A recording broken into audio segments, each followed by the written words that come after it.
Saying back in January that Tesla is the best investment you could possibly make and the price is going to double or triple is a great thing to say to keep prices high while you're selling off all of your shares.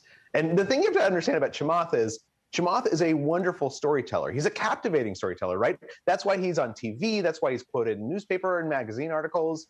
But most of what Chamath says is a story that is designed to help Chamath, either to help Chamath look good or to help Chamath make money. It's not necessarily a story that is designed to reflect the fundamentals of the economy or to help you, the investor, listening to the story, make a decision on what to do. That's a pretty harsh criticism, but to be fair, it is worth noting that his SPACs have not done particularly well. So I would ask then, at what point does that catch up with him? Or do you think the storytelling ability is going to trump everything else? I think that people have a relatively short memory in the short term, right? And so the fact that, for instance, Chamath, when he brought Virgin Galactic public and he said it was a fantastic investment, and then shortly thereafter dumped his entire personal stake for about $300 million, that was probably a warning sign that this is someone who isn't fully disclosive at every moment about his feelings or what he thinks he's going to do in the future. And yet when it came to Tesla, we kind of forgot that. And I'm not saying this is a bad thing. Look, the reason capital markets work is because people act in their own self-interest. They go out and they try and maximize their own holdings. They try and maximize their own opportunities. And so I'm not saying that Chamath is doing anything wrong. I'm just saying that when we look at Chamath, the fact that he is so entertaining, he's so much fun to watch. He says these crazy things and the stories always sort of make internal sense. That is not necessarily an accurate indicator of how the world is actually working, right? Your last guest from Goldman Sachs was really, really interesting and not super entertaining. He had a lot of caveats. He made a lot of claims where he said, I'm not certain if this is true.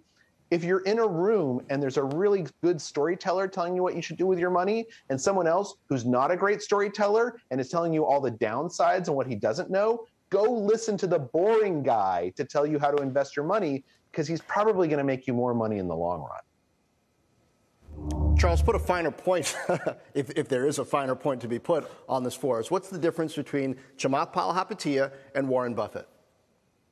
I mean, I don't know the difference between them, except that Warren Buffett has many more years behind him and a more burnished legacy. I think that Chamath is someone who is in the business of creating his legacy, and he's trying to be what he is, which is someone who is a media personality and knows how to use that media personality really, really well to promote stocks that he's invested in, to keep stocks high that he already owns, particularly or right before he's about to sell them off.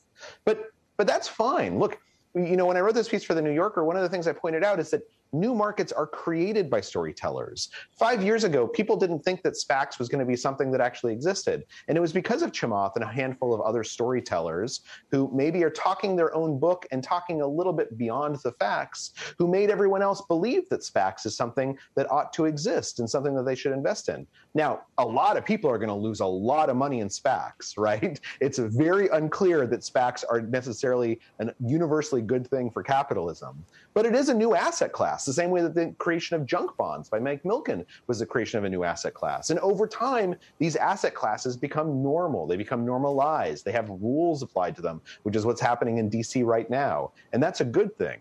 It just doesn't mean that we need to celebrate the storytellers and assume that every story they're telling us is not only true, but also the same story that they've been telling for the last year, because these stories seem to change very rapidly and without much recognition that there's been an adjustment made.